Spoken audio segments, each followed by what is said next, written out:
নমস্কাৰ, মই গীতাঞ্জলি কিটচেনে আপোনালোকলৈ লৈ আহিছোঁ এটা নতুন ৰেচিপি। বলকচোন মই কেনেদৰে বনাওঁ অকণমান দেখাওঁ আপোনালোকক। এয়া দেখিছে কঁঠাল গুটি মই এনেদৰে বাকলি গুচাই ধুনীয়াকৈ চুচ গুচাই ল'লোঁ আৰু দুটা ডাঙৰ সাইজৰ আলু কাটি লৈছোঁ। এইখিনি মই এতিয়া এটা কুকাৰ এটাত মই অলপ সিজাই ল'ম। কঁঠাল গুটিখিনিও সিজাই ল'ম আৰু আলু দুটাও মই ইয়াত একেলগে দি সিজাই ল'ম। ইয়াত অলপ পানী দিম, জোখমতে পানী অলপ দি দিব। এনেদৰে জোখমতে পানী অলপ দিয়াৰ পাছত ইয়াত অকণমান নিমখ দিম। অকণমান নিমখ দিছোঁ। এইখিনি এতিয়া মই সিজাই ল'ম। এতিয়া এইখিনি ৰেডি কৰি লৈছোঁ। এতিয়া মান ধনিয়া পাত লৈছোঁ, তেজপাত লৈছোঁ, আদা নহৰু, ইলাচি দালচেনি আৰু পিঁয়াজ। দেখিছে ইলাচি দালচেনি, গোটা জিৰা জালুক পিচি ল'ম, কেঁচা জলকীয়া দুটা ফালি লৈছোঁ, পিঁয়াজ, এই গোটেইখিনি মই ৰেডি কৰি লৈছোঁ। এতিয়া মই গোটা জিৰা জালুক, পিঁয়াজ, আদা নহৰু এইখিনি মই পিচি ল'ম অকণমান। দেখিছে পিচি ল'লোঁ ধুনীয়াকৈ। এইখিনি কঁঠাল গুটি সিজি গ'ল।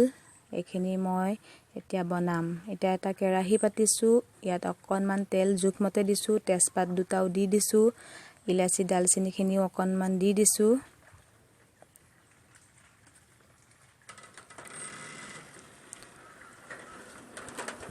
গোটা জিৰা জালুক কেইটামান দিছিলোঁ আৰু পিঁয়াজ, জলকীয়া, মান ধনিয়া পাত এইখিনি গোটেইখিনি দি মই অলপ ভাজি লৈছোঁ। ইয়াত অকণমান হালধি দিছোঁ। এইখিনি এতিয়া আকৌ অকণ লৰাই থাকিম। এইখিনি মছলাখিনি দি দিছোঁ এতিয়া পিচি থোৱা, আৰু এয়া জিৰা গুড়ি জিৰা পাউডাৰ অকণমানো দিছোঁ, বেছি দিয়া নাই কাৰণ পিচি দিছোঁৱেই। অকণমানো দিছোঁ আৰু তীখালাল, জ্বলা খালে অকণমান দিব। মই কেঁচা জলকীয়া ফালি দিছোঁৱেই, হ'লেও অকণ কালাৰটোৰ কাৰণে তীখালাল অকণমান দিছোঁ। এইখিনি ভালদৰে এতিয়া লৰাই ল'ম। নিমখো অকণমান দিছোঁ কাৰণ সিজাওঁতে দিছোঁৱেই। এতিয়া মিট মছলা অকণমান দি দিব, তেতিয়া গোন্ধটো অলপ ভাল হয়, খাবলৈ ভাল লাগে। মিট মছলা অকণমানো দিছোঁ। এইখিনি মই ধুনীয়াকৈ অকণ টাইম ভাজি থাকিম এনেদৰে। দেখিছে অকণ ভাজি আছোঁ।